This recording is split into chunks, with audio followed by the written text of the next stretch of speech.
lakini ninapokutana na kijana naweza nikasema nini?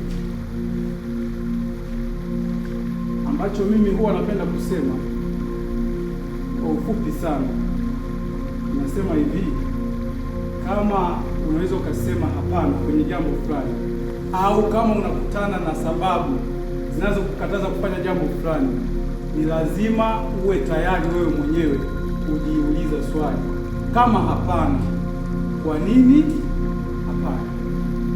If not, why not?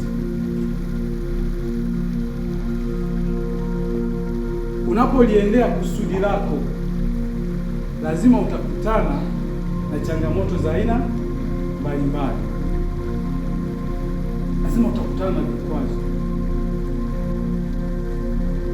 Yaani hiyo asitokee mtu akakupa matumaini kwamba kwa sababu umeokoka utakutana na nini, na mteremko. Ni lazima utakutana na vikwazo. Utakapokutana na vikwazo, hapo ndipo unapaswa kujiuliza, kwa nini hapana? Unapokutana na ugumu wa kufanikisha kile ambacho unataka kifanikiwe, lazima ujiulize kwenye nyuma ya hiyo hapana. Yaani hapo ndipo lilipo nini? Lilipo sasa kusudi lako. Hapo ndipo ulipo msaada wako. Hapo ndipo ulipo huo mwanga ambao unatakiwa utoe kwa wengine. Nimekuwa ninafuatilia hasa mafanikio. Bwana Yesu asifiwe. Mafanikio kwa utume. Napokutana na mtu nafuatilia kwa nini mtu huyu amefanikiwa au kwa nini hajafanikiwa. Mara nyingi ambacho nimekigundua, kabla mtu hajakutana na vikwazo vyovyote vile kwenye safari yake, yeye mwenyewe anaweza akawa kikwazo chake binafsi cha kwanza. Ndio maana kwenye kile kitabu cha Funguo 12 za mafanikio, mimi nimesemea kwamba kila kitu ambacho kinamzuia mtu asifanikiwe ni kufuru, lakini mtazamo wake ambao utamfanya afanikiwe ndio unakuwa ufunguo. Kwa wakati mwingine mtu anaweza akasema anashindwa kufanikisha jambo fulani kwa sababu ya historia yake. Kwa hiyo historia itakuwa nini? Ni kufuru lake. Haijalishi hiyo historia ni mbaya au ni nzuri, kwa sababu hata jambo zuri mtu akiliendea kwa mtazamo hasi, ile jambo linampa nini? Linampa hasara.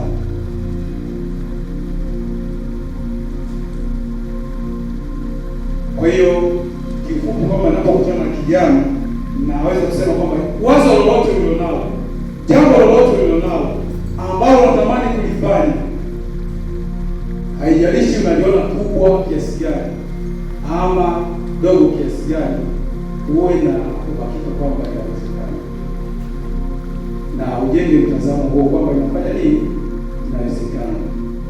Mambo mengine yatafuata. Itawezekanaje? Lakini cha kwanza wewe mwenyewe uamini, lakini pia uwe na uhakika kwamba jambo hilo litafanya nini, litawezekana. Mambo mengine yatafuata. Nilipokuwa nataka kuandika hivi vitabu, nilichokuwa ninacho, yaani shauku niliyokuwa nayo ni kuandika tu, lakini nilikuwa sijui kwamba nitaanzia wapi na nani atanisaidia, lakini nilikuwa na uhakika kwamba inawezekana. Na baada ya hapo tunakuja kukutana na watu wengine ambao waliwezesha kama kina Furaha, nikaanza safari ya kufanya nini, ya kuandika. Kwa hiyo bado naendelea kuamini hata kwa yale mengine ambayo natamani kuyafanya kwenye maisha yangu, ninaamini kwamba yanawezekana, na siku nitakapoanza kuchukua hatua ya kwanza, watu wote ninaowahitaji na vitu vyote ninavyovihitaji vitapatikana hatua kwa hatua. Napenda nisikie hapo.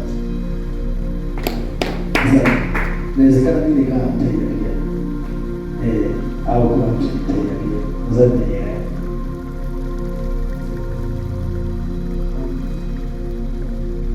mbali na uandishi, lakini ni jasiriamali. Kwa hapa Dodoma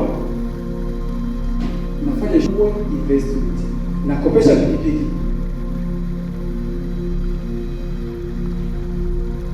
Kwa niko kwenye vijiji vingi wilaya ya Chamwino na vijana wako wengi,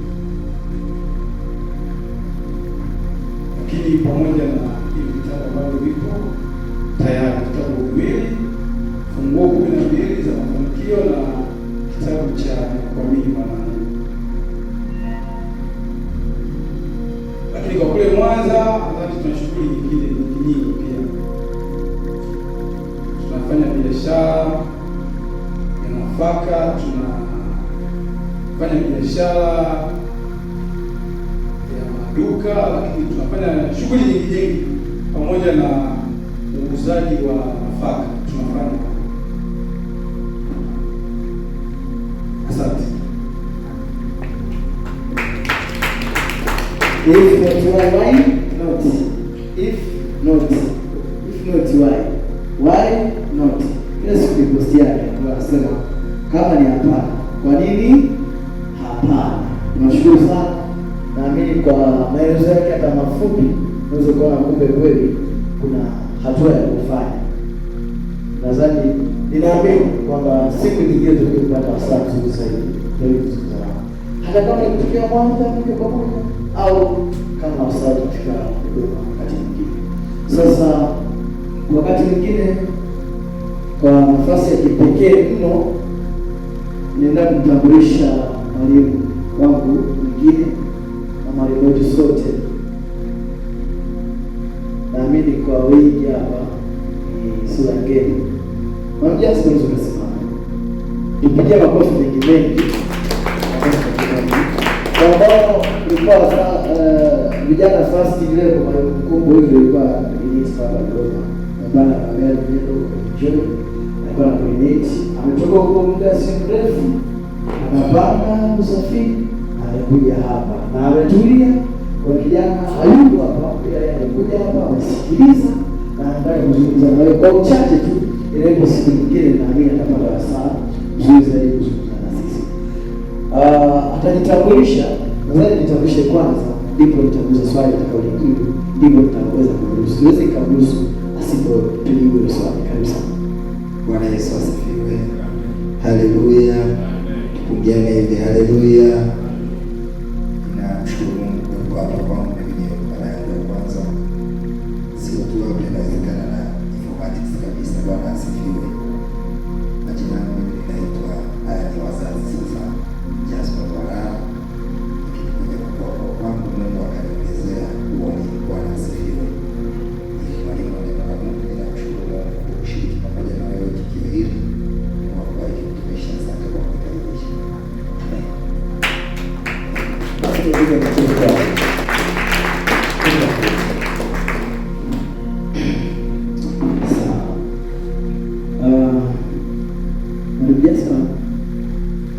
Tuko vijana.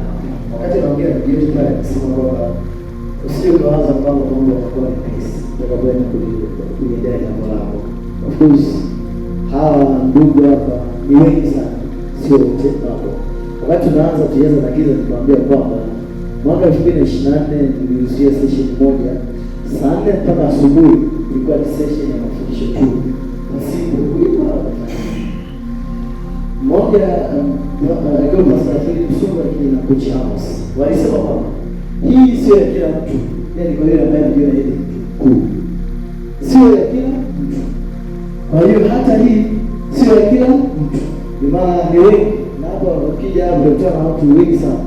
Kuja kesho. Yaani hapa hapa njia, nakosa njia. Lakini kwa nini tunaona hawa watu wakuu. Lakini bado kwenye selection tuko na watu wengi hapa hapa kwa watu wakuu. Ila atakayechukua hatua katika haya. Sasa kuchukua hatua ni swala la kimaamuzi. Na kuchukua hatua ni swala la kimaamuzi. Sasa nilishia na wewe kitabu kinasema mambo 7 nyeti kwa vijana. Mambo 7 nyeti kwa vijana. Na tulikuwa nacho wakati huo, lakini kwa bahati mbaya kwa sababu ya changamoto zilizokuwa nje wetu vijana nacho. Kesho watakipata hicho kitabu tulikuwa nacho mkononi.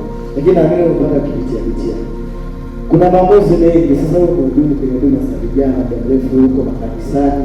na mwaka huu kuna maamuzi mengine ambayo ni nyeti pia uwe na habari nazo kwamba unaenda kuyafanya. Sasa katika yale maamuzi tunaweza kuzungumza katika maamuzi hapo kwa ajili ya kusikiliza wakati na hekima inaweza kusaidia, sababu hayo maamuzi ukiyachukulia katika hali mbaya kuna majuto, na kila mtu anajua niombe kwa sababu alifanya maamuzi mabaya na majuto anataka atoke. Karibu sana. Bwana Yesu asifiwe tena. Bwana asifiwe. Amen. Nianze kwanza kuongeza kidogo kwenye sentensi alizosema kabla ya kueleza swali kwa habari ya maisha niliyojifunza. Nimegundua mambo mazuri yanawezwa na watu wachache, yanatamaniwa na watu wengi, ila yanawezwa na watu wachache. Na hii kwa nini nilikuja kujifunza? Kila mtu kwenye maisha anaishi, na kwa sababu anaishi ni safari. Timotheo, utakumbuka Paulo anasema nikiwa bado ninakaza mwendo kufika, anasema nimepiga vita vilivyo vyema, imani nimeimara. Anasema bado sijafika, yani bado sijamaliza mwendo, maana nilikuwa nasafiri. Na nikajifunza hakuna safari isiyo na gharama, hata kama unatoka hapo naenda hapo na hapo, kwa sababu tumetumia energy kutembea. Kuna gharama ya muda, kuna gharama ya nguvu, mara nyingine kuna gharama ya fedha kabisa. Na sasa kwenye gharama kuna vitu vitatu vya msingi. Natamani nianze kukupa hichi kabla ya kujibu swali husika. Vitu vitatu ni muhimu kwenye habari ya safari. Safari yoyote inahitaji gharama, na ili uanze kuelewa vizuri gharama ina vitu vitatu vya msingi vitakavyokusaidia. Jambo la kwanza ni gharama itakayokusaidia kujua unaenda umbali kiasi gani. Unaelewa watu wa Mungu? Kwa mfano, mimi nikiwa naenda Marekani, naenda gharama tulizokuwa mimi nikiwa naenda Dar, unaenda Kibailwa, uwe na uhakika hata aina magari tutakayotafuta hata kwa Kamwana, mimi nitafuata Shabili, si ndio wapendwa Bwana? Kwa nini? Umbali tunaenda, lakini gharama itusaidii tu kutafsiri umbali, gharama pia inatusaidia kutafsiri ubora wa aina ya safari tunayotembea. Si kama tunaelewana watu wa Mungu? Kwa mfano, mimi ninaweza nikapanda Shabili nikalipa Shabili VIP $50 kwenda Dar, alafu ukapanda Shabili hiyo unalipa $30. Tunaenda sehemu moja wote, lakini tunaenda kwa ladha tofauti katikati ya safari. Si tumeelewana wapendwa? Unaanza kugundua gharama inatusaidia kuboresha majonjo katikati ya safari. Wengine ni wao pale SGR ina level 4. Kuna road, kuna business, kama economy. Yote imepanda leo, yes, safari ile inafika. Lakini kwa mwenzetu katikati ya safari ana sehemu ya kuendelea, mwingine anataka na maji ya kufanywa hivi. Wewe mwingine waliopanda treni za zamani, kuna leo moja kwa ni economy hiyo inapata nao kama unabeba kunguni kuponi. Lakini wote tutafika. Lakini ule ubora katikati ya safari na ndio maana roho ndio na msiri afikoro ni furahi treni hii gharama. Lakini tatu cha mwisho ili niendelee kujibu husika. Gharama pia inaamua spidi ya kufika kwenye sehemu unayotaka kufika. Na ndio maana safari ni damu. Treni utaenda ulipe $31 ufike masaa 4. Lakini kwa ndege ukitaka kufika saa 1:30, gharama ni nyingi. Waliofuatilia mpaka $3 kutoka hapa Dodoma kwenda Dar es Salaam kwa ndege. Unaweza kumkasirikia aliyepanda ndege kwa $3, lakini ameokoa muda ambao wewe hujaokoa ukipanda treni. Mimi ninataka nizungumze na moja iko hapo. Hii ni gharama umelipa. Mambo matatu unaweza ukayapata speed ya safari yako ya maisha kutokea kwenye tunachokisikia hapa. Jambo la pili, ubora katika ya safari hiyo unayotembea nayo. Lakini jambo la tatu, kufika mbali. Kuna watu hawajaja hapa, lakini kweli ni kwamba hata tusiwalaumu, hawana wanakoenda. Yaani yeye ameishia sehemu fulani tu hapo. Kwa hiyo kuja hapa sio lazima. Lakini mimi na wewe ambao tunajua ndani mwetu kuna makampuni yako hapa, kuna viofisi viko hapa, kuna ajira za watu tunazo hapa, lazima tulipe gharama kama hii. Piga makofi kwa Mungu. Piga makofi kwa Mungu. Yes. Kwenda moja kwa moja sasa kwenye swali kuhusu maamuzi. Moja kati ya kitu ambacho nilijifunza, Mungu alimzawadia mwanadamu cha kipekee kabisa kuliko vyote ambavyo watu tunaviona, ni uwezo wa kufanya maamuzi. Wengine wanatafsiri wanasema free will. Shetani ni mojawapo ya kitu ambacho kilimfanya aone wivu, amtamani sana mwanadamu. Ni kwa sababu Mungu alitupenda sisi, akatupa, yaani wakati anatuumba alitutengeneza tufanane naye sana, na kwenye huo mchakato akaamua tuzawadie sisi uwezo, kwamba tuwe tuna uwezo wa kuamua kile tunachoweza kufanya. Tena heshima aliyotupa, hata yeye hawezi kuingilia hicho kitu alichotupa sisi tukipate. Ndio maana utakumbuka Adamu anaambiwa, nimekuwekea wewe mti wa mema na mabaya huko hapo, lakini kuna mti wa uzima. Alafu Adamu anaambiwa, nenda ukale mti wa uzima, huwa mema na mabaya usile. Hili ndio anajiuliza, kwani Mungu shida iko wapi usitoe? Yaani wewe si unataka aule, toa tu uondoe usiwepo. Tunaelewana watu wa Mungu? Au wewe kujiuliza, unasikia Mungu anatuambia kwenye sheria zake uzinzi ni dhambi, hapendi kuzini. Mungu msudi tuumba wewe. Yaani shida ilikuwa wapi usifanye madamu na mafekeche? Tuishi tu mpaka miaka 18 ya kuoana ndio tuweze kufanya uzinzi. Ndio wapendwa Bwana. Kwani si una uwezo aliweka kwa binti uwezo kupata mimba ukiwa na miaka 8 wapendwa sio? Unapata ukiwa na umri specific. Na Mungu alitengeneza hicho. Lakini nilipoanza kujiuliza, Roho Mtakatifu akanifundisha. Adamu aliwekewa ule mti ili experience na exercise zawadi pekee aliyopewa ya kuchagua, kwamba mimi ni Adamu, leo nina njaa, ninatakiwa nini? Mbele yangu kuna matunda ni mazuri kabisa, haya ni ya mema na mabaya, Mungu aliniambia nisile. Alafu pale kuna mti wa uzima. Alafu mimi Adamu niwe naenda kabisa nione nguo hapa nile kama nisili, na mweusi naenda kula ule, kwa sababu Bwana amenielekeza nikale. Roho Mtakatifu ananifundisha hapo ni tafsiri kubwa ya ibada kuliko ni vitu vingi ambavyo tunadhani ni ibada. Na ndio maana ibada ya mwanadamu ina heshima sana kuliko ni hata ibada za malaika. Ndio maana nasikia Mungu anasema anaketi katikati ya sifa. Unajiuliza nini kinamshushaga aje aketi kwetu wakati wazee 24 malaika wanaomzunguka wote wanaimba mtakatifu mtakatifu wastahili. Mwaima Bwana mtendea dhambi hawafanyije, lakini Mungu akiimba wale bado anashawishika aje. Sasa hivi kuna watu wanasifu eti akae nao kule mbinguni, kumembana nini Mungu? Akakuja kugundua kinachofanya heshima tukifanya ni maamuzi, kwamba Mungu anaangalia huyu mtu alitakiwa awe mbele anasoma, huyu mtu alitakiwa awe mehara, huyu mtu alitakiwa awe anasuluka na marafiki zake huko, lakini hayo yote ameacha, afa akachagua wewe hapa anajifunza Biblia kuacha watu wa hiyo.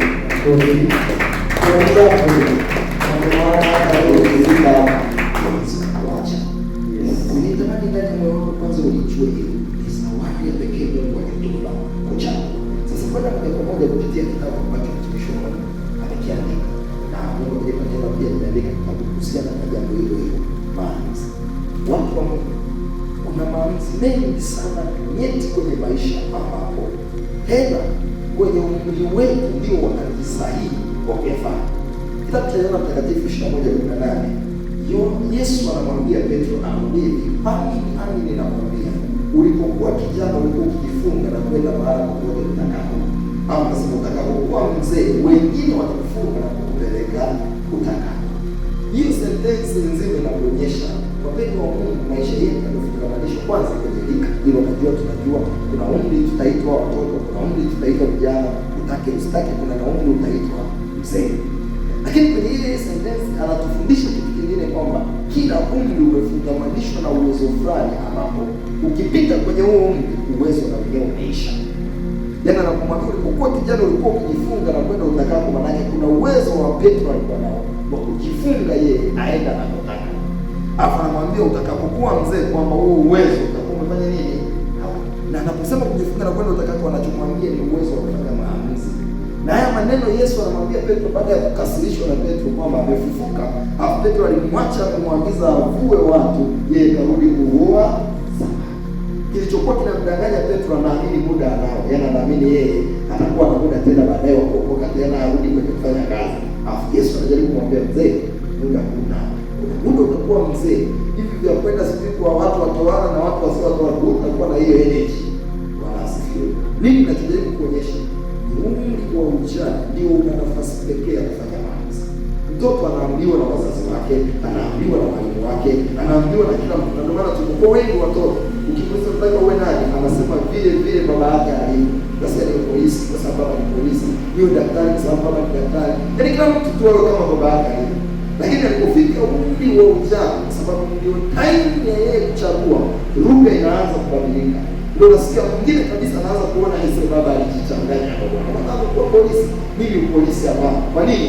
Ndio hiyo. Ukiwa mzee ndio kabisa huko, hauko tena kwenye kujichagulia, utakuja hospitali, mimi ni muuguzi, tutakwambia kwa umri wako wewe huwezi kula nyama, unatakiwa ule mchicha. Kuja jichagulia, yaani ni sisi tunao kuchagulia. Huo mtu utasema ni safi, tunakwambia kwa umri wako wewe huwezi kwenda hapa na hapa na hapa. Ule kama ufanye nini, tunakwambia kwa umri wako wewe sukari hapa, kwa umri wako wewe chumvi hapa. Na utakuja kuona wazee wengi hawaishi maamuzi yao. Na ndio maana kufuatilia moja kati ya wana research kitu wanachopambana nacho kushughulika nacho ni muda. Wangetamani waustopishe ili walau wenye hela wasizeeke, lakini ni ngumu sana. Hata Yoshua na uwezo aliokuwa nao alisimamisha jua ila muda uliendelea. Wengi wanachanganya. Yaani jua lilibaki ili awapige vizuri wa Amaleki, lakini muda uliendelea. Kwa kesho ilifika, lakini ilifika mwanga unaona nini? Kwa nini? Muda ufanye nini? Hausa. Labda kwa muda haraka. Sisi kama naendelea kujibu swali, nataka kukwambia maamuzi matatu ya muhimu sana ambayo ni muhimu yachukue tena kutoka kwenye kitabu cha Mtumishi. Uamuzi wa kwanza alioueleza ni uamuzi wa kumpokea Mungu na Yesu wa kwake kuwa Bwana na Mwokozi wa maisha yao. Na hapa ninazungumza katika level ya ubinafsi kabisa mtu wa Mungu. Changamoto tulionayo, kuna watu wengi wanahusiana na Mungu kwa level ya vikundi. Yaani unasikia huyu ni Mungu wa kwake akiwa saifu kwenye CCF. Yaani anahusiana na Mungu kwenye level hiyo. Akitoka saifu tukamkuta hostel, yeye na Mungu ni lugha mbili tofauti. Yeye Mungu wake ni wa kwaya, kwa hiyo huyu ataomba kwaya ikipanga ratiba ya kuomba, atafunga kwaya ikipanga ratiba ya kufunga, atasoma neno kwaya ikipanga ratiba ya kusoma neno, lakini binafsi ya kwake haipo. Na tuna wengine wale ambao wanakuta hata kuhusiana na Mungu ni kwa sababu ya wazazi, ndugu, jamaa. Sio shida kuanzia hapo, lakini ni shida kuishia hapo. Narudia tena, sio shida kuanzia hapo, kwa sababu wengine tumetokea huko. Sio shida kuanzia kwenye kumjua Mungu kupitia familia, lakini ni shida kuishia hapo. Kwamba mimi ni mkeketi kuzaliwa, kwa nilizaliwa mama na baba ni wazee wa kanisa, kwa kweli yani kanaishi hivyo, Mungu akamjui vizuri, lakini nikatoka kwa mzee kwa kamiti, kila kitu kinachohusu kanisa anakijua, lakini Mungu mwenyewe akamjua. Na ndio machozi ya watumishi wengi leo. Nenda kufuatilia watoto wa wachungaji wengi, watoto wa waombaji wengi wanaishi tofauti na tunavyowatarajia. Kwa nini? Wao wametembea na lile wingu la baba ni mchungaji wa kanisa fulani, lakini yeye huyo Mungu wa baba hayupo kabisa ndani yake. Bwana asifiwe. Sasa faida mojawapo ya kumjua Mungu vizuri na kumchagua Mungu ni hii, ambayo inatupeleka kwenye uamuzi wa pili. Faida ya kumjua Mungu na kumchagua Mungu, huwa kuna zawadi pekee Mungu anaitoa kwenye kumjua, ambayo wengi wao wajua. Unajua wengi wanadhani tukiokoka lengo ni kwenda mbinguni. Maidia, kwanza kwenda mbinguni ni mpango B wa Mungu, haukuwa mpango mama. Bwana asifiwe. Yaani Adamu alitengenezwa aishi tu hapa. Ndio maana sala baba yetu inasema ufalme wa Mungu uje hapa. Yaani Mungu ndio anachotutafuta sisi, tumlete Mungu hapa duniani. Sema sasa shida tulionayo sisi, tunapambana kumpeleka Mungu wapi? Sasa moja ya zawadi Mungu anakupa kwenye kutafuta kumjua, anakupa kujijua. Mwambie tena, moja ya zawadi ambayo Mungu anatupaga tunapoanza kumjua ni kutusaidia na sisi tujijue. Ndio maana kusoma Isaya sura ya 6, maandiko yanasema alipokufa mfalme Uzia alimuona Bwana. Alafu anaendelea, baada ya kumuona Bwana nini kilitokea? Eti nikagundua midomo yangu yote ni michafu. Huyu ni Isaya ameandika sura ya kwanza, ya pili, ya tatu, ya 4, ya 5, alafu sura ya 6 ndio anagundua midomo ni michafu. Hajawahi kujijuaga midomo ni michafu mpaka alipomuona Bwana. Hivyo kusoma Ayubu 42 ule mstari wa 5 anasema hivi, nilikuwa nikisikia habari zako, lakini sasa nimekuona kwa macho yangu. Alafu mstari wa 6 anasema akapiga akavua nguo zake kuomba toba isiyo ya kawaida. Kwa nini? Kuna mambo alidhani anamjua Mungu, alafu akagundua alipomuona Mungu akagundua ni Mungu mwingine. Sasa Mungu akamsaidia kujijua na yeye. Sasa ukishajijua wewe nini kinaanza kutokea, ndio hapo mtumishi alichokuwa anakizungumza kwamba kusudi ndio linaanza kuonekana. Unaanza kugundua okay, mimi sio wao, mimi ni mimi. Mimi sio wote, mimi ni mimi. Mimi ni peke yangu. Unaanza kugundua kusudi linaanza kufanya ndani mwako. Unaanza kugundua okay, ni kweli wote ni wadada, lakini mimi ni Jessica tofauti na Joani, nani. Ni kweli wote tuko sawa, lakini mimi ni tofauti na hao wengine wote. Kusudi linaanza kuchipuka, ambalo hilo kusudi ndio linafanya tutofautiane watu wote tulioko hapa. Na hapa kuna mtego mkubwa wa watu wa Mungu. Moja kati ya kitu adui anapambana nacho kwa watu wa Mungu ni moja ya vita, na mimi naitaja vita ya mfanano.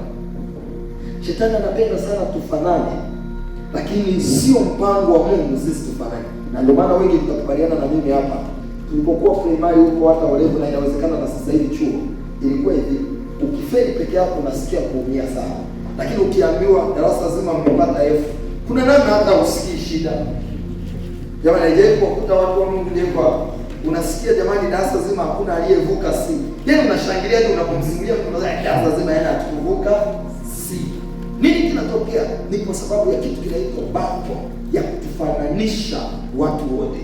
Na ndio hapo utakuja kugundua, unaweza kutoka hapo ukaenda kijijini, na wengine wadada mko hapa chuoni, simekuja chuoni, unatoka zako hapo unaenda kijijini kwenu kurudi nyumbani, na kuambia kuna mapigo ya chuo hapo umefundishwa. Twist umesuka, dada umesuka twist, Mungu akubariki sana. Umepiga twist, yani unaoga mara 3 kwa siku. Si chuoni. Ukisharudi nyumbani likizo tena ile mnalizo za miezi 5. Mwezi wa kwanza unapunguza mara moja, unaoga mara 3, wiki 2, wiki ya 3 unabakiza 2. Mpaka unakuja kurudi hapa mwenzetu. Na ulishaanza kugundua siku moja inaweza kupita bila kuoga na hakuna shida yoyote. Ufi wala upate changamoto yoyote. Nini kinatokea? Kuna ile power inayotuvutaga tufanya. Na ndio maana unatamani kuwa mtu mkuu. Mojawapo ya vita ya kuishinda ni vita ya mfanano. Yaani ifike muda wakati wengine wote wanaenda kulia, wewe unachagua kwenda kushoto na hata hauna shida na unasema nitaenda. Makofi kwa nia hiyo. Angalia maamuzi yako. Na sasa hiyo inatokea wapi? Inazaliwa sasa kwenye kulijua sasa kusudi. Ambao unalijulia wapi? Lazima ujue kwanza Mungu. Akufunue ujijue. Ulijue nini? Kusudi. Ndio maamuzi ya pili yanayozungumzwa. Maamuzi ya kulijua na kuishi kusudi.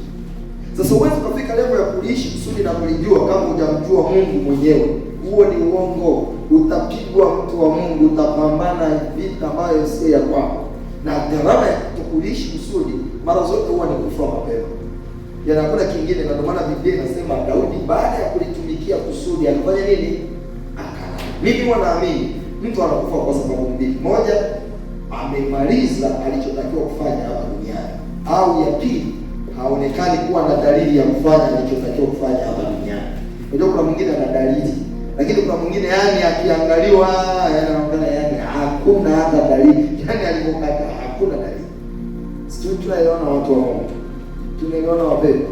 Kwa uamuzi wa pili ni baada ya kumjua Mungu sana, anakupa fursa ya kujijua na unaanza kujua kusudi lako. Na nimekwambia kusudi litaanza kupelekea kubaki peke yako.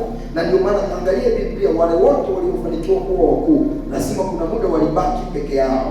Yaani ilifika muda watu wote wakawakataa, ndugu zao wakawakataa, wakaribu wakawakataa. Na ndivyo hivyo kwa yeyote anayetamani kuanza kuishi kusudi, mojawapo ya manuva Mungu atamtengeneza ni kumtenga na watu wa karibu, hata wasio wa karibu. Unaanza kuwa na misimamo ya peke yako. Wakati watu wote wanasema tutasifu Ijumaa, wewe unasema hapana, tutasifu Jumamosi. Yaani peke yako tu unakuwa na msimamo. Sasa wengi tunapanaga hatuwezi kuishi peke yetu. Nakumbuka Danieli, maandiko nasema wao wakapewa chakula cha dengu, wakati wengine wote wanakula chakula posho ya mfalme, afu wao wakasema sisi tutakuwa watu tofauti. Bali njema ni kwamba utakuwa na Yesu peke yake, atakufariji, atakutia moyo, au kuchoka mbele yako. Ndio maana maandiko yanasema pamoja na kula chakula cha ajabu, alafu wao walinawiri kuliko waliokula posho. Yesu anataka ni rafiki wa ajabu, atakutunza. Na maamuzi ya tatu kutokea kwenye kusudi sasa ndio yanakuja maamuzi ya kupata mwenzi. Tunaelewana watu wa Mungu, muunganiko. Ukishafika kwenye hatua ya kusudi, kusudi litakuzalia kitu kinachoitwa vision. Vision ikishakuwepo, vision itaanza kuoperate kwenye kucontrol wewe ufanye nini, wewe ushije. sio uishije na nani pia uwe naye. Sasa kidogo ninaweza nikawa na ujasiri wa kufundisha kwa sababu mimi sasa hivi ni mchumba wa mtu. Jamani, sipigie na kofi. Anasema ni mchumba kwa sababu mwezi wa 10 mimi ninamaliza kazi. Yaani hadi mahali nimeshaanza kulipa. Kwa hiyo yaani nimeshavuka yani. Na yaani nimeshapiga hatua ambayo wengi hapa kwa mnachanganyikiwa ni John au ni Chapeti au ni Chakobo. Wewe mwingine bado yuko hapa. Inawezekana kuna mwingine ameshavuka hapa. Lakini huyu ndiye yani bado unachanganyikiwa. Unayemtaka hataki, anayemtaka umtaki, bado unahangaika. Kwa hiyo ni sasa hivi mimi hapo nishavuka, hapo nishaenda ni wangu ni kali tu. Ya. Mtachanga au unaniangalia? Okay. Sasa ninachotaka nikwambie ni nini kwenye jambo hilo. Inawezekana nikatumia dakika kadhaa kwenye kuzungumzia hili jambo. Sijafika, lakini kuna elimu kubwa nimeipata na nimejifunza vitu vingi. Kumbuka nimeanzia ukimjua Mungu anakupa kujijua, unajua kusudi na maisha ya kwako. Ukishajua kusudi la maisha ya kwako, tena naomba niongeze kitu kidogo hapa kwenye kujua kusudi la maisha ya kwako. Hakuna kitu hatari kama kutumika kwenye kusudi ambalo wewe mwenyewe unijui. Haya ni makosa ambayo aliyaishi Samsoni. Samsoni alitumika kwenye kusudi ambalo yeye mwenyewe hajui. Mungu alimpa nguvu Samsoni. Moja ya kitu alichompa nguvu zile akazifanyia kazi ni kuhakikisha wana wa Israeli wanakuwa salama kinyume na Wafilisti. Ndiyo ilikuwa kazi za nguvu. Unajua Mungu alikuwa na namna nyingi za kushughulika. Yaani alikuwa akigundua kinachohitajika ni nguvu za mwili sasa kupigana, Samsoni analetwa. Akigundua sasa hivi hatuhitaji nguvu, hekima, Suleimani anafanya nini? Yaani yeye kulingana na anachokitaka. Ndio maana wanapita wakina Debora, wakina Yefta kwa namna tofauti tofauti. Sasa kipindi kile alihitaji power ya kuwasaidia wana wa Israeli wawe sehemu salama dhidi ya Wafilisti. Samsoni alikuja yeye, Mungu akatengeneza mpango wa namna ya kutengeneza vita kati ya Samsoni na Wafilisti. Maandiko yanasema Samsoni akampenda binti wa Timna. Ilikuwa ni sehemu ya Wafilisti. Yaani yule binti alikuwa ni wa Wafilisti. Samsoni akampenda. Tena yeye Samsoni akadhani ni yeye aliyesababisha ampende. Lakini kweli ilikuwa ni mchongo Mungu mwenyewe anafanya nini? Anauachilia.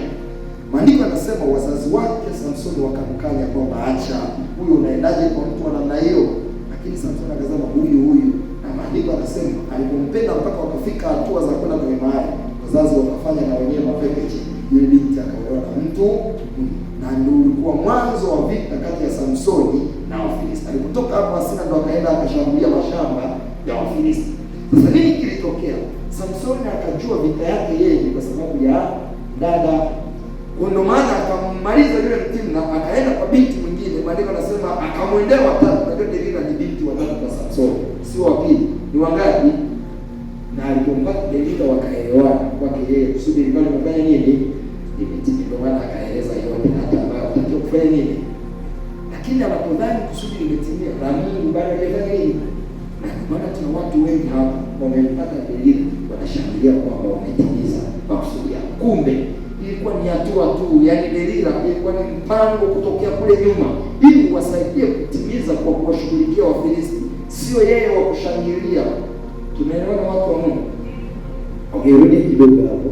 Nasema hivi, Samsoni alipompata Delila, kwake yeye alidhani amemaliza shughuli yote. Na alipompata Delila akashangilia kwa kishindo, na ndio maana hata alipoulizwa akaeleza yote, hata ambayo hakutakiwa kufanya nini? Kuyaeleza. Na ndio kosa la watu wengi tulioko hapa. Katikati ya maisha wakina Delila huwa wanakuja, lakini kweli ni kwamba maisha yetu sio ya wakina Delila. Sisi tuna ajenda kubwa ya ufalme. Sisi tuna ajenda ya kusaidia Israeli yote, sio kumsaidia Delila mmoja. Tunaelewana wapendwa tulioko hapa? Yaani sisi tumepewa kazi ya kusaidia taifa. Tumepewa kazi. Sasa kuna mtu mwingine hapa anapata kafursa kusaidia vijana wanne, na kwambia anashangilia na anatukosia. That is God. That is God. Umetenda Bwana, ni Ebeneza. My dear, si kwamba usimshukuru Mungu, lakini nachotamani ufikiri the big picture. Nimemshukuru sana mtumishi wa Bwana, Mungu akubariki sana. Unaona mtu anayewaza yeye yuko Mwanza anashughulika na cha Mungu. Si kama unaipata hiyo picha ya haraka haraka. Yuko Mwanza lakini anashughulika na cha Mungu. Tafsiri yake ni kwamba ameshajitengeneza tena, sio mtu wa regional level. Hapa nazungumza international level, national level, kushughulika na. Sasa wakina Samsoni wengi walioko hapa Anaweza akawa anauza pipi sai na kuambia anatamba mjini lakini hajawaza kuna kweli, kuna humanity, kuna vyuo tofauti tofauti, na ukifanya hivyo tafsiri yake ni kwamba unaanza kwenda big picture. Au kwa wenye pesa nikwambie, inawezekana ukawa Yusufu, ukawa unafanya vizuri kwa Potifa, ukapewa na cheo kwa Potifa, lakini nataka nikuhakikishie cheo kwa Potifa na cheo kwa Farao ni vitu viwili tofauti. Kwa Farao hata Potifa mwenyewe atakuheshimu. Ukiwa kwa Potifa ni watumwa tu wanaokuheshimu. Ukifika viwango vya Farao, hata Potifa mwenyewe anakupigia magoti. Tutafute watu wa Mungu kufika kwa nani wapendwa? Kwa Farao. Sababu kwa Farao ndio mwisho. Na wapiaga watu wapendwa. Inawezekana uko hapo unasuka, unafanya biashara kadhaa, unafanya huduma fulani. Hivi mimi kudhani na mama Samia anapataga leka. Mimi kuna siku nimemwangalia waziri mkuu ameshona shati la kitenge. Picha ilikuja kichwani mwangu. Nani ameshona hii shati? Okay, nikuulize. Unadhani waziri mkuu akinyoa analipa kama unavyolipa wewe? Basi unafika unasema ni chonge bwana. Alafu mimi nifungue zangu bwana ndani ya tani. Nisaidie. Wewe unadhani waziri mkuu naye anasema hivi? Yeye akifika atalipa 20,000 hataki hata change. Anaondoka mzee wa watu. Bado tufike hivyo viwango vya kuhudumia hao wakuu katika jina la Yesu. Amen. Sasa nakuambia ndio Bwana tunafika sasa kwenye hiyo leo kwamba sasa kusudi linaanza kukuvutia mtu wa karibu, kwa sababu maono ndio na shida. Sasa hivi maisha yamechanganyana sana, ni kwamba sisi wenyewe wenye maono hatujui kama tunayo, wanaotufuata kusaidia maono nao hawajui kama wanakuja kusaidia nini. Lakini mambo machache natamani nikwambie kwenye eneo la maamuzi. Najua wengi mko hapa, mnaweza mkawa mjatuambia ukweli, lakini mko kwenye relation, kwa hiyo sio mbaya, kwa sababu mwisho wa siku inawezekana vikatana au vikafika level ambazo nimefika. Hata mimi nilipofika si hapa, sijui wewe.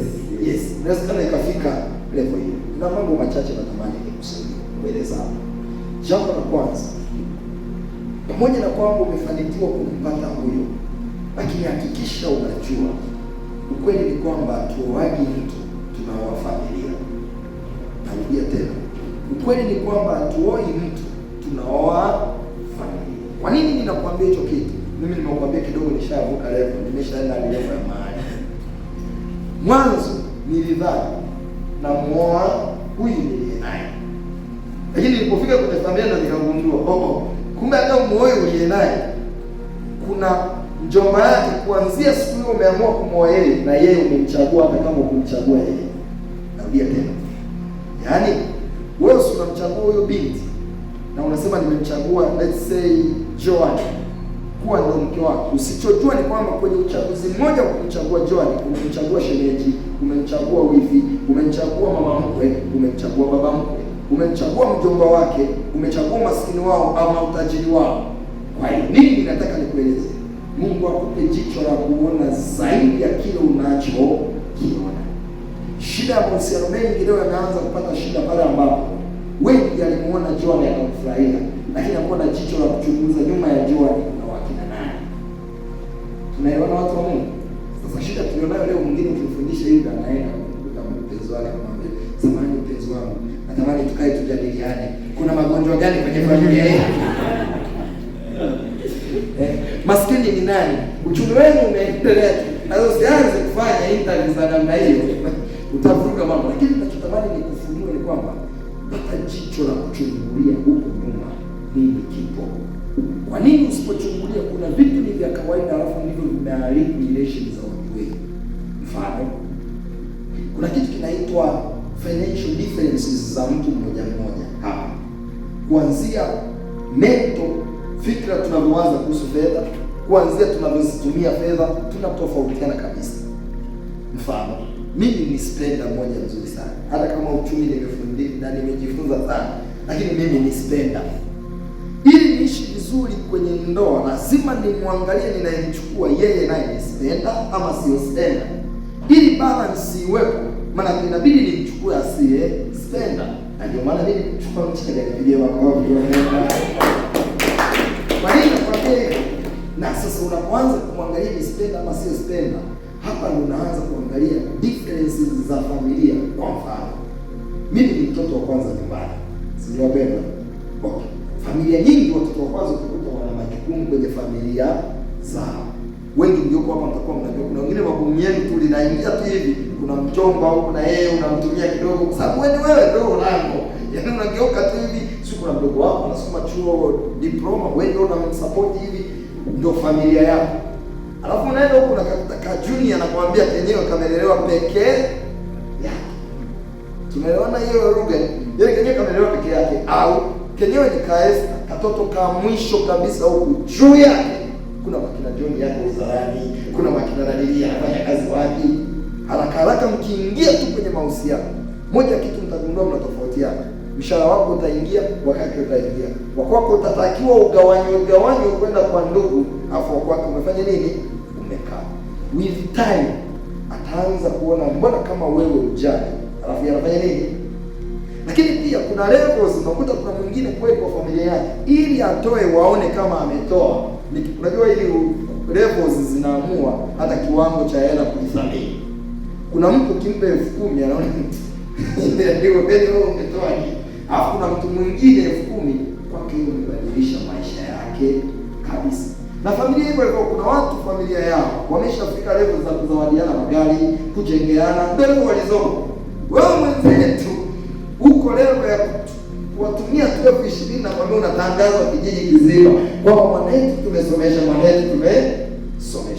Haraka mkiingia kwenye mahusiano na mtu wa namna hii, research inaonyesha moja ya jambo linalosababisha ndoa nyingi kuvunjika, moja wapo ni jambo la namna hii. Kwa sababu wewe mwenye matatizo, mume akikwambia basi acha kazi ili tupambanie mambo fulani, unajua namna ambavyo familia nzima na ukoo unakutegemea, ndio pale unasema kwa kweli bora ndoa ifanye nini? Ife, lakini niendelee na nini? Lakini haya yote ni makosa, kwa sababu hivi vitu unatakiwa upige mahesabu kabla ya kuanza hiyo safari ya kuenda. Na ndio maana hivi relationship sio kwa ajili ya kwenda kuhusiana na kushinda watu. Kazi yake ni kukusaidia kumjua Jessica uliye naye, sio kumjua yeye kwa chuo mpaka nyumbani kwao kuko namna gani, mpaka huko anakwenda kuko namna gani. Dada uliyeko hakuna kaa naye unamuona ndani mwake kwenye kichwa kuna nini? Unakaa unamuona tu ndoto yake kubwa ni kuwa academic master chuo, yaani shule, yaani yeye akikwenda kwa Mungu. Unaona kabisa mko kwenye maombi kabisa, unashangaa yuko anaomba kabisa, angalau Mungu nisaidie. Ikifika kwenye ile shule nipewe academic au niwe second master. Yaani ndio ndoto kubwa aliye naye amemaliza. Alafu ukijiangalia wewe, Mungu amekupa energy, unaomba unafunga, nikuulize unafunga ili ubebe nini? Kwa sababu hatuombi tu, tunabeba upako ili ukafanye kazi sehemu fulani. Yaani siji nikesha hapa, okay nimekesha, Mungu amekuwa malaika wote wamekuja na kujazilizia, wamekuwa wako. Wafanye kazi gani? Alafu mume uliye naye ambao malaika unataka uwatumie, yeye anawaza awe academic master maisha yake yote. Sio kama tunaelewana. Kwa hiyo unachoanza unagundua kwamba energy yangu ni kubwa kuliko huyu mwanamke. Sio kesi, rudi magotini pa Bwana, Bwana kama sio huyu nipe mwingine. Kama ni huyu, tengeneza namna ndani mwake, badilisha, sababu huo uwezo wanao, atafanya yeye anachoweza kufanya. Lakini usije ukaingia bila kuwa umepiga calculation. Kuna vitu vingi na ndio maana nawaambia watu, ukisoma kile kitabu cha Yohana sura ya 6 kinasimulia habari ya Yesu ametenda muujiza wa kubadilisha mikate michache ile ikawa mingi wakala. Maana wanasema wale waliokula walienda wakawasimulia wenzao kwamba sisi tumeenda kwenye mkutano, alafu Bwana Yesu alibadilisha mikate ikawa mingi, tukala mpaka tukabeba. Hata kama mkutano sio huza, wakashtuana wa kutosha, wakashtuana, watu wanakimbizana kwenda wapi? Kwenye mkutano. Hawaendi kusikia neno, wanafanya nini? Mikate. Walipofika pale, Yesu akagundua hizi akili zao zimefuata mikate, akabadilisha somo. Hapo akawaambia, aulaye mwili wangu na kunywa damu yangu yuna uzima wa milele. Watu wakashtuka, mlisipa mikate au mwili wake? Mbona tunaelewa? Akarudia tena. Maandiko yanasema wale jamii ya watu wengi wakaondoka. Walipoondoka akaenda Yesu. Yesu hana unafiki, akawaandikia waliobaki wanafunzi, akawauliza swali, vipi?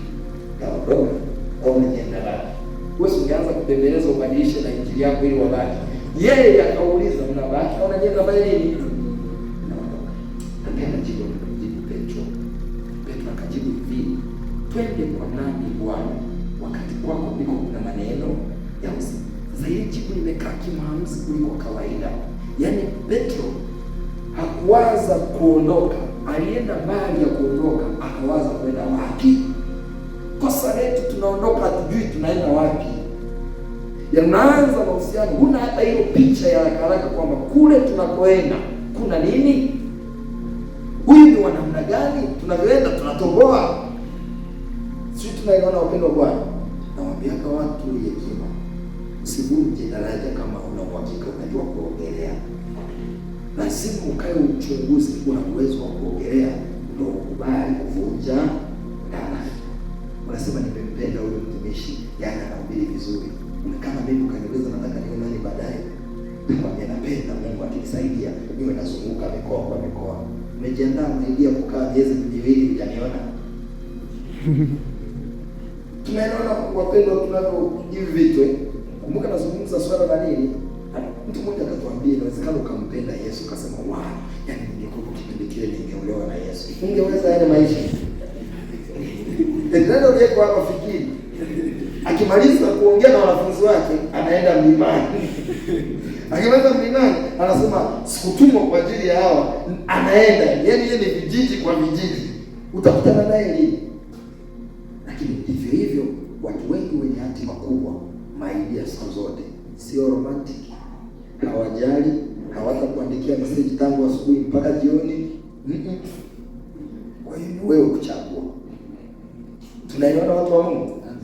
Watu wote waliobisuna na mtumishi akikwambia anabajia pikipiki cha mwino, wewe unafikiri wewe utamwenda nyumbani mkutana alafu anatakiwa aende cha mwino, atakusikiliza wewe au ataenda cha mwino? Sasa hivi vitu natakiwa uvipigie mahesabu kabla ya kufanya nini? Ya kuingia. Hivi ni kosa. Petro mwenyewe anafanya kosa tena lile lile na kufanya hapa alipatia, lakini kuna sehemu alikosea. Kuna mara anamwambia Yesu hivi, tumeacha vyote tukafuata, tutapata nini basi? Kosa kubwa la hii sentence kwenye maamuzi ni tume. Hili swali lilitakiwa liulizwe kabla ya kuacha, kwamba tunaacha vyote Yesu. Kwa sababu tunaacha, tuambie vizuri mzee, tutapata nini huko? Kwa sababu ukishaacha ndo unauliza. Akikujibu kwa kweli sina chochote ambacho mimi nitawasaidia, mlioacha, ndo wazi kusema kwa kweli Yesu niliamini utanisaidia na mimi naondoka. Na ndio maana kuna wengine walikuja kwenye wokovu kwa sababu wanaamini kuna vitu wanapata. Ghafla walipofika huko wakagundua sio bure bure hivyo. Wengine wamechagua kurudi kule walikofanya nini? Walikotoka. Bwana asifiwe. Nini ninataka nikueleze? Jipe dakika kadhaa, jipe siku kadhaa, jipe wiki, jipe miezi kabla ya kufanya baadhi ya maamuzi special yanayohusu ya familia na mtu. Kwa nini? Moja ya zawadi pekee unaweza ukawazawadia watoto wako wewe kaka ni kuwachagulia mama bora. Moja ya zawadi pekee wewe dada uliyeko hapo unaweza ukawazawadia watoto wako ni kuwachagulia baba bora. Tena sio tu watoto wako pekee. Moja ya kitu ambacho dada unaweza ukawachagulia wazazi wako ni mkwe utakayefanya nini? Utakayechukua. Sasa unamchukua namna gani? Wako wengine ni wako walileta matatizo kwenye familia. Wako wengine inawezekana upande wa mke au upande wa mume. Ukianza kupiga hayo mahesabu, wala sio point ya kuanza kusema eti sasa nimejifunza, nimetishiwa nikaanza kuomba. This demand knowledge, maarifa. Tunaelewana wapendwa? Yaani sio swala hapa nimezungumza hapo nasema sasa nitafunga miezi miwili nione kama hii ama si. Na changamoto yenyewe unafunga huko na mtu. Leo kuna mtu mmoja alisema Mungu nisaidie. Akaenda kuomba amepewa tena akamwambia nina vikaratasi vitatu. Nikirusha nitakayemuokota ndiye. Akafanya nani hicho? Akaokota hiyo akaangalia. Sasa Mungu narusha tena. Nitakayemuokota akarusha tena. Akaangalia. Akasema Mungu ya mwisho kabisa narusha nitakayemuokota. Aliporusha akakuta ameokota asiye mtaka. Sasa Mungu sasa tutarudia tena hivi katika ndio wengi tunachofanya nini? Tunachokifanya. Lakini kufanya mambo yasiyo mengi na mazungumzo yasiyo mengi ndio kutupa nafasi ya kufundishana mambo mengi kulingana na Mungu na neema alizotupa. Nachotamani ni kusaidia na kukueleza. Iko hivi. Always mahali penye best penye best pana riski, lakini ni wewe kuamua kuchagua ni nini unakiangalia kwenye vitu viwili. Kumbuka nimekwambia wazuri wote wana changamoto wanazo. Ukisikia huyu anakimbiliwa, huo unajua ana upande wake ambao una changamoto zake. Unasema nampenda huyu, anaomba, yaani huyu dada anaomba, huo na uhakika atachelewa kufua kwa sababu atakuwa kanisani anakuombea. Sasa sisi tunapenda eti tuvipate vyote, of which haiwezekani. Maandiko yanasema, ukisoma kitabu cha Mwanzo sura ya 16 inaeleza story ya dada mmoja anaitwa Hajiri. Yule dada amezaliwa akaishi kwenye familia ya Ibrahimu kama mtumwa. Wewe unakumbuka Sara ametamani kupata kumsaidia kupata mtoto, akamtaja Hajiri kama sehemu ya kumsaidia kupata. Na kweli akampata mtoto. Sinakumbuka wapendwa Bwana. Kilichotokea kwenye ile story kianzia mstari wa 8 na kuendelea, maandiko yanatuonyesha malaika anamkuta Hajiri anakimbia nyumbani kwa Ibrahimu. Afa anamuuliza, "Vipi? Mbona unakimbia?" Jibu anamwambia, anasema, "Namkimbia bibi yangu," akimtaja Sara. Afa anamwambia, "Kwa nini namkimbia?" Ni kwa sababu mateso ninayopata kwa Sara sio ya kawaida. Afa malaika anamwambia hivi, "Rudi kwa nani? Kwa Sara." Kwa nini mrudi kwa Sara? Anasema, "Hapo ndipo kuna baraka sana." Kwa hiyo kwa Sara kuna baraka, lakini hapo kwa Sara kuna mateso ya. Kwa hiyo hivi nikisema na yakimbia mateso, automatically na yakimbia na baraka yangu. Nikisema na yavumilia mateso, na yavumiliaje? Nenda kasoma 49 Mwanzo, habari ya Yusufu. Wakati Yakobo anataja baraka za watoto wake wale 12, baraka anamtaja nayo Yusufu, anasema hivi, Yusufu ni mti mchanga uliopandwa na unaota. Tena anasema kando yake kuna ukuta, alafu matawi ya mti ambao ni Yusufu yamepanda juu ya ukuta, yameenda mbali zaidi. Kwa maana ya kwamba Yusufu ni mti mchanga uliopandwa kando ya vijito vya maji, ndivyo mstari unasema. Lakini pembeni kuna ukuta. Nini kinachotokea? Maji ni fursa, ukuta ni changamoto. Ukiwa Yusufu haukimbii ukuta, unapanda juu ya nini? Ya ukuta. Ni kweli watu hawasomi, lakini ukiwa Yusufu hauachi kuandika kwa sababu watu hawasomi. Unaandika kitu kizuri ambacho hata asiyesoma atachagua kusoma. Tunaona watu wa Mungu. Ukiwa Yusufu hauachi kuimba kwa sababu watu wote hawafanyi nini? Hawaimbi. Nitaimba, halafu wimbo wangu mzuri utasababisha wasioimba, wasiotaka kuimba wataimba. Ukiwa Yusufu hauachi maombi kwa sababu kwaya nzima hawaombi. Utaomba kwa sababu ya uzuri wa maombi, utawavuta na wengine waje wakufuate, muombe pamoja. Mungu akubariki sana kwa nimezungumzia, inawezekana vingi vimekusaidia, na Mungu akubariki mtu wa Mungu. Nasi kama kutakuwa na swali. Nzuri sana. Yes, niko baraka sana. Mambo ya mazuri. Washangilia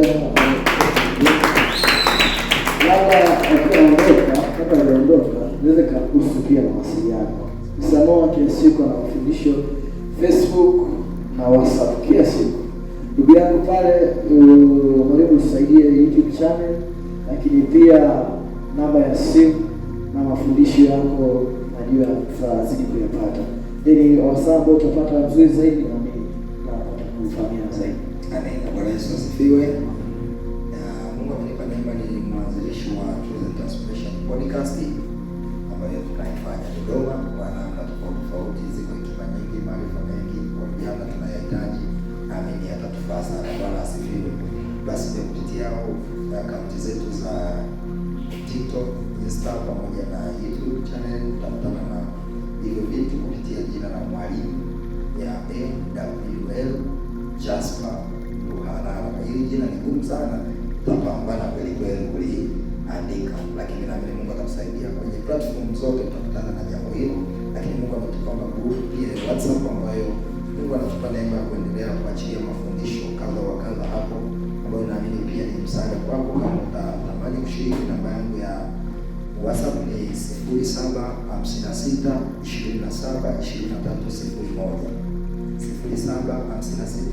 0756272301. Kwa wewe ambaye unatamani kuwa sehemu ya jambo hilo, utaandika jina lako pamoja na ujumbe tu kwamba naomba uniaje hapo, alafu tutafanya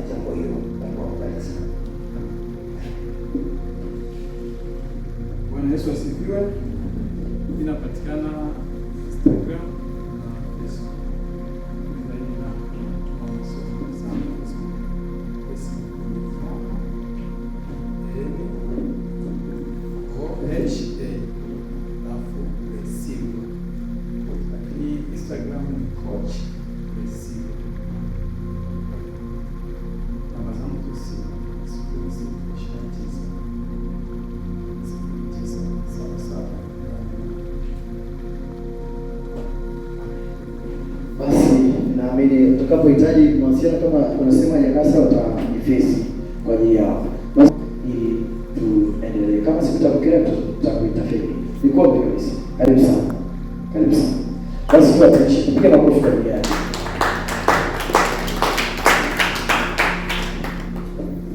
Haleluya. Bwana Yesu asifiwe sana. Amen. Okay, hongereni kwa ibada ya siku ya leo. Bwana asifiwe sana.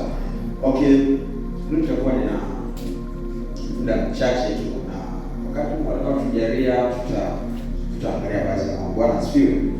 Okay, kwenye utumishi kama alivyosema Mr. Kabagi, Biblia inasema kwamba money answers all things. Bwana asifiwe sana. Ukisoma katika kitabu cha Biblia inasema kwamba pesa huleta jawabu ya mambo yote. Na neno moja Mungu anafananisha fedha, anasema kwamba kuna statement inasema kwamba mtu aweze kutumikia mabwana wawili. Yesu anasema hivi. Mimi ndio anasema kwamba Mungu na shetani, anasema Mungu na Mungu ambao ni fedha. Bwana asifiwe. Kutumika chini ya mabwana ni kwamba tunaposema mtu ni bwana wa mtu fulani, it means kwamba he have ability to control or to do all. Bwana asifiwe sana.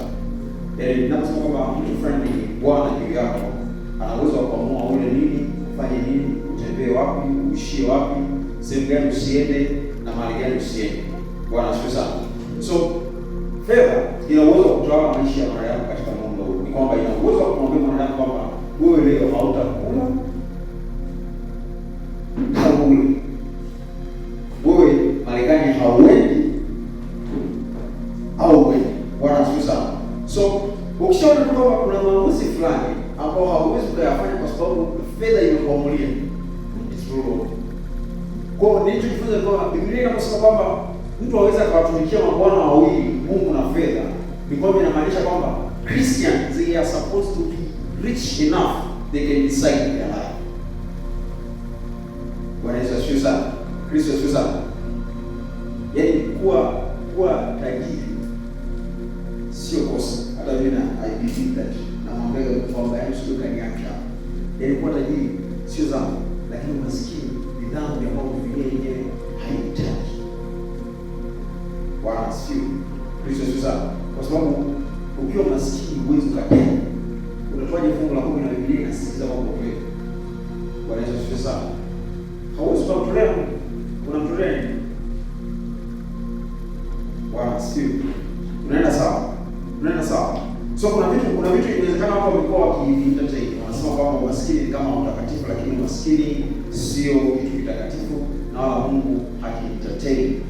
Kwa namna gani ambavyo nina uwezo wa kufikia financial freedom biblical? Moja kati ya changamoto ya Wakristo wengi ni kwamba we don't want to sell. Hatutamani kuuza kitu chochote na hatufikiri kufanya mauzo. Let me tell you, consumers, yaani eneo lote hilo unapoenda, ukijikuta wewe una consume, hiyo kwamba wewe utakuwa maskini yani. Bwana asifiwe. Na kuibia isi, kwa wewe bila watu kukaa, deposition kwenye eneo ambalo utakuwa sio biggest consumer ile. Let me tell you, maskini ndio mtu ambaye anaconsume kila kitu. Ukiangalia the poorest country in the world, utakumbuka kwamba sio mataifa ambayo yanazalisha, lakini mataifa ambayo yanatumia import bidhaa, yana import sukari, yana import nini. That's why yanakuwa broke. Bwana asifiwe. Ukienda kumwangalia mtu maskini katika kijiji chetu, utakumbuka kwamba ni mtu ambaye hazalishi kitu chochote, lakini anaomba Mungu kitu fulani, anaomba kitu fulani, anaomba kitu fulani kutoka kwa watu wengine. Bwana asifiwe. Kristo asifiwe. So nikajifunza okay, maana nikitaka kujitengenezea njia rahisi sana ya kuwa maskini, niwe na uwezo wa kula tu, yaani niwe na uwezo wa consume tu kuliko uwezo wa kuzalisha. Bwana Yesu asifiwe sana. Kristo asifiwe sana. So ukienda na wewe kabla hujafanya kitu chochote, jiulize na uwezo wa kusupply kitu gani watu wengine wanaconsume kutoka kwako. Ukiwa chuoni, jiulize na uwezo wa kutoa kitu gani kwa watu wengine wanaconsume kutoka kwako badala ya mimi consume. Kwa sababu for sure utatakiwa consume. The money spent is the money lost. Yaani unapotumia fedha yote ile, ni la bombe umepoteza, haiko tena kwenye umiliki wako, ni ya mtu mwingine. stuffs lakini hauna fedha tena, hauna hiyo mali. Bwana asifiwe. Kristo asifiwe sana. So sit down and think on how can you produce something that other people will consume from you and will be the easiest way to create money. Bwana asifiwe. Kristo asifiwe sana. The more ambavyo unakuwa unadevelop na kuendelea kuscale na kuscale, utakapokuwa ukidevelop capability ya kuzalisha pesa zaidi na zaidi na zaidi. Bwana asifiwe. Unamwangalia more Dewji. Why is the richest man in Tanzania? Because he is the greatest producer in Tanzania. Ndio ambaye anafanya Tanzania almost kila kitu kiingia dukani kuna consume more. Bwana asifiwe sana. Kristo asifiwe sana. Kwa hiyo yani the more una consume kutoka kwako, the more unafanya yeye rich, afu unabaki. Bwana asifiwe. Kristo asifiwe sana. So nafikiri kama shughuli, think for the strategy plan. Fikiria jambo ambalo mimi nina uwezo wa kuuza kitu gani. Sell something. Uza kitu. Bwana asifiwe. Wauzie watu kitu, wafanye watu watumie mali kutokea kwao. Kitu chochote kile. Let me tell you. Kuna mtu anasema ninahitaji business aid. Sell anything. Sell anything anyhow. Kwa sababu kama hautauza, utabaki na hicho kitu ukiuza kwa wakati mwingine, kama umeshindwa kuuza na kutumia kwa faida yako. Bwana asifiwe. Ninampendaga Yohana Mbatizaji. Mimi kuna kitu alionyesha Mungu katika ile neno kwamba Yohana Mbatizaji alikuwa na mfahamu Yesu ni yupi. Hakuwa na hiyo detail ya kutosha kwamba Yesu alikuwa ni mfano. Lakini alichokuwa anafahamu kwamba yeye ametoka kutengeneza njia na kuonyesha mapito kupitia ubatizo. Na huyo ndo tunataka katika mtu yoyote. Anatakiwa kumbatiza wakati anaitwa Kristo. Na akimbatiza itokee ishara kupitia mikono. Yohana Mbatizaji akakaa akasema, it's better mimi nikae huko nimsubiri mpaka siku ambayo nitapata ishara Yesu aje, au nikakae huko Yordan nimsubiri mpaka Yesu aje. So kuna vitu Yohana ikambidi aende akae huko Yordan. Sisi kwa nini Yordan? Kila mtu anayebatiza kama hajatokea ishara sio Yesu. So I tell you, any business whereas any business ambayo itapita kwenye Yordan, batiza. Ikiinuka kama sio ishara kwamba ni Mungu amekupitia ile eneo, iache iende. Ikija nyingine, batiza. Ikiinuka kama sio, lakini ikifika business ambayo Mungu amekusudia kabisa, this is the business you are supposed to do, itatokea ishara kutokea mbinguni na sauti utasikia kwamba Bwana, hii ndio business ambayo nimekupitia. Bwana Yesu asifiwe sana. Kristo asifiwe sana. So kuna mambo mengine yakakupa experience. Yaani kuna vitu vilivyoona experience. Inawezekana angeenda siku ya kwanza ndio anaenda kumbatiza Yesu, inawezekana akitembezwa na maji. Lakini hao wengine wanakuwa stability kama yenye mtu ambaye anajua kabisa direction ya huko. Maji kidogo yanakuwa nasumbua, nikimzamishia huko tunaweza nikamuuma, kwa nataka nimzamishie. Bwana asifiwe. Kristo asifiwe sana. Sio unaenda sawa. So batiza na business, usifikirie kuna watu na kwa hiyo. Jamani, fedha inahitaji. Kama ndio mshauri na mambo hapa, fanya biashara fanya sana. Wewe unaela kula unasema hiyo kusaidia. Bwana Yesu asifiwe. Do business. Fanya biashara. Yaani kuna mtu anaye nataka yani tukifika yani kila mtu anatangaza bwana mimi ninauza hiki. Nina hiki na hiki na huko. Sio makosa. Kwa sababu watu wako wengi ya consumers ni wengi, yani hakutakosa wateja. Hata kama tunauza the same goods. Bwana asifiwe. Kristo asifiwe sana. So go and baptize those business. Tesla mpaka sasa wanauza t-shirt. Tesla inauza t-shirt. Wapo unaona aibu kuuza biashara yako. You are not serious. Bwana asifiwe. Kristo asifiwe sana. Unajua Tesla wanatengeneza rocket. Si sahihi? Lakini wana t-shirt wanauza. Yaani nilishtuka hiyo siku na naingia kwenye website ya Tesla na mtu ameweka t-shirt ameweka ka rocket pale $45. Tesla ina mtu serious sana. Why? Kumbe hakuna biashara ndogo, hakuna biashara kubwa. All the business. So as long as it make money and it is big, do that business. Mimi nakumbuka nimeanza nikauza kazi kwa social. Najua hii watu wafahamu.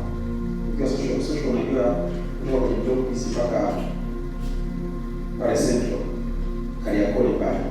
Ndio kama wanajua wanateseka. Ileta kitu hapa itakuwa block zima ilikuwa na promoka na ingia room number 8. Unakuta room number 8 tuna wageni kuliko wengine wengine wote. Wanakuja kuchukua. What I bring them solution, they come and give me. When it's a suicide, and you want to fight. Nikaja hapa info, iko hotel ilikuwa ina shida. Nikachukua bali yake tukafuatia maji nika post. Watu wanakuja room kwangu wanachukua maji. Supply usianze kuzunguka siku niko. Njoo. Ndio nakuja kwa sababu si vitu vile water au kwa. Kumbe anachukua maji wanaenda wanafanya. What is a suicide? Kristo suicide. Kuna mtu mwingine anasema biashara ya maji unasema wewe. Bwana asifiwe. Kristo suicide. Okay, hicho Mungu awabariki sana. So all in all tunaweza nikasema fikiria kitu ambacho unaweza provide, offer that solution kwa watu. Ukisha offer hiyo solution, watu watakulipa kwa maisha kwa sababu kitu ambacho unahitaji. Bwana asifiwe. Kristo suicide. Angalia shida ambayo inasumbua iwe ndogo kubwa, inatengeneza faida 300 au 200 as long as inatengeneza faida to it. Bwana asifiwe. Naomba nimshukuru. Ninakushukuru sana Roho Mtakatifu kwa ajili ya siku ya leo. Sana kwa ajili ya maisha yako. Ninaamini kabisa wewe ni Mungu ambaye umetuleta duniani kwa ajili ya kutrade, kufanya biashara. Kwa Biblia inasema wazi kwamba Yesu Kristo alishuka kusini na alimnunulia Mungu watu, nafsi na roho za watu. Ile transaction. Mungu amekusii kwa neema kwa yeye, neema kutambua na kuona yale anayokusudia sisi kuyafanya katikati ya misimu, katikati ya maisha katika akili ya kuyachanganua na kuyafanyia kazi yale ambayo kujifunza kila siku. Katika jina la Kristo Yesu tunaomba kwa Kristo na nchi. Amen. Bwana asifiwe. Unataka kujua kwamba Mungu yuko serious na issue ya fedha na tamani sana kwa watu maskini. Tumeleta mfano Yesu kwa kwa mfano wa Yesu alifananisha kama Mungu na yeye maskini. Sasa mfano wa Mungu alifananisha kufanya biashara ile. Siku kama ziona hizo. Fanya biashara, kulima, ile hakuna mambo Mungu alifananisha na mtu maskini au mtu ambaye hajiwezi. Bwana asifiwe. So let's do business. Amen.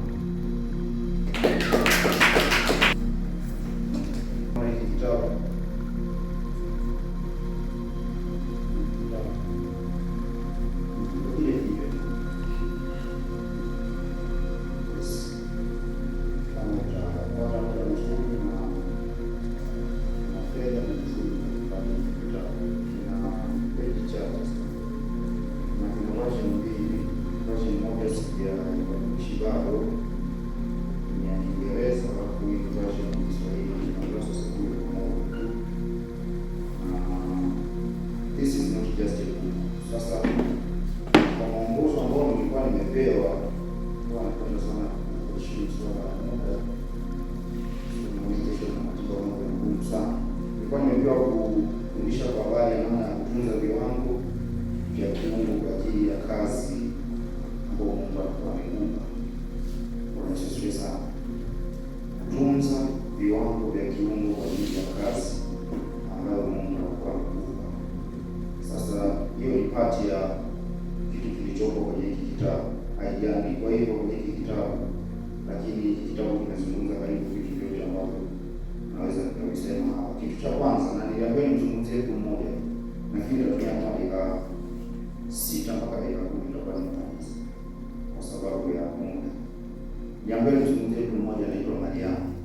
Nafikiri wote tunamfahamu Mariamu, kwa hiyo sio sana.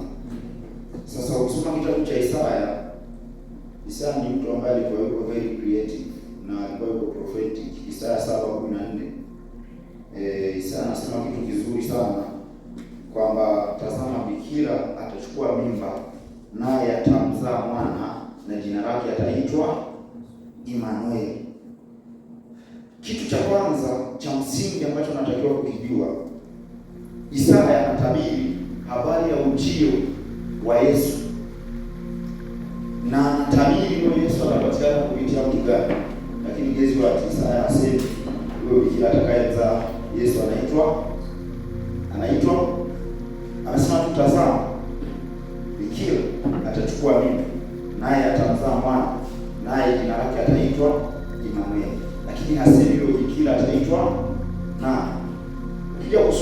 kitabu cha Mathayo 1:23 ndio unakuja kukutana na habari ya Mariamu kuchukua mimba. Maandiko yanasema kisha Mariamu akachukua mimba kwa uwezo wa Roho Mtakatifu.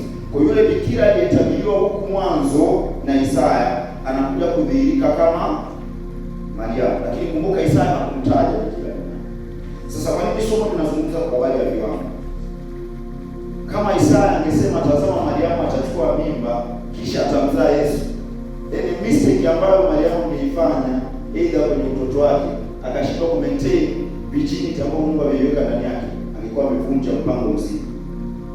Sio kama unaelewa. So maana kilichofanyika ilitengenezwa kodi kwamba kinachotakiwa mtu atakayemzaa mwana atakuwa ni bikira, lakini cha kwanza kwa maana Mungu hajawahi kubadilishaga viwango vyake kwa ajili ya mtu yeyote. Kwa kama Isaya ameshasema atakayemzaa Yesu alitakiwa kuwa bikira, kitu cha msingi cha kwanza ilitakiwa iwe bikira. Ndio maana hakutaja. So kama angesema Mariamu, alafu Mariamu katokea sio bikira, maana kulikuwa kuna changamoto ndani ya prophecy hiyo. Kwa mara zote Mungu huwa anaweka viwango ndani ya mtu. Na ili kitu kiweze kuzaliwa, vinahitajika vile viwango vilivyowekwa tangu mwanzo vifanyeje? Vitimie. Bwana Yesu asifiwe.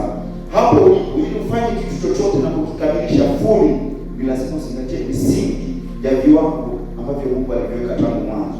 Kama condition za msingi za kumpata Yesu ililazimika atakaye mzaa bikira, maana hiyo na uhakika kwamba wewe mwenyewe kuna condition za msingi ambazo Mungu ameziweka utatakiwa kuzizingatia ili uzae kitu cha kiungu ambacho Mungu alikiweka. Sio kama kuna mtu mwingine. Kwa sababu nimeandika vitu vingi, lakini napenda sana mimi kuheshimu Mungu. Natamani tu nikwambie hapo ni Mungu ameweka kitu kinaitwa spiritual standard. Ili uzae kitu cha kiungu kilichotabiriwa tangu mwanzo. Kumbuka wewe unaishi kilichoandikwa. Hauishi, unaishi yaliyotabiriwa tangu mwanzo. Yeremia anaambiwa anasema kabla sijakuumba nalikujua, na kabla hujatoka tumboni mwa mama yako nalikutakasa, nimekuweka, nimekuweka, umewekwa, you have been consecrated, umewekwa, yaani umekwisha kutengwa kwa ajili ya kitu. So kama umetengwa kwa ajili ya kitu, kile kitu kinaambatana na conditions. Samsoni yupo anaambiwa ataenda kutumika kama kwa kipindi kile tulikuwa tunasema walikuwa wanatumika kama majaji, ataenda kutumika kama jaji. Lakini Samsoni kuna kitu alikikosea kwenye viwango.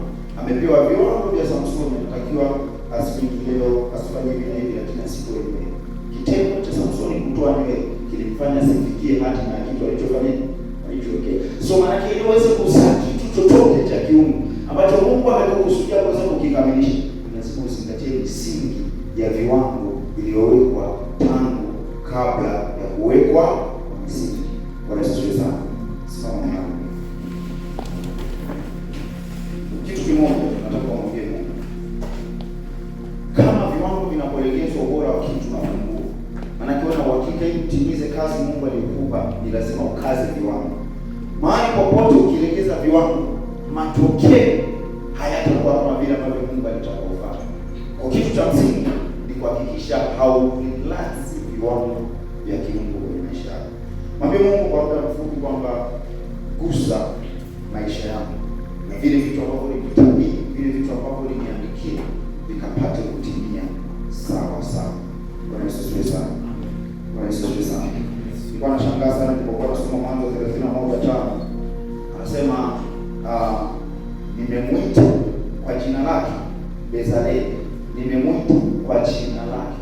Maana na wewe amekuita kwa jina lako ili kutenda kazi zote. Ili uzitende hizo kazi, lazima uzingatie divine standards ambazo Mungu aliziweka tangu mwanzo. Sasa Bwana Yesu, katika jina la Yesu na kwa damu ya Yesu, niko mbele zako. Ninajua Mariamu alimzaa Yesu kwa sababu alitunza viwango vya kiungu. Na mimi kuna mimba iko ndani yangu, kuna kitu kiko ndani yangu, hatuwezi kutoka mpaka pale nitakapogundua, mpaka pale nitakapotunza viwango. Kama Mariamu asingetunza viwango, asingezaa.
Asante.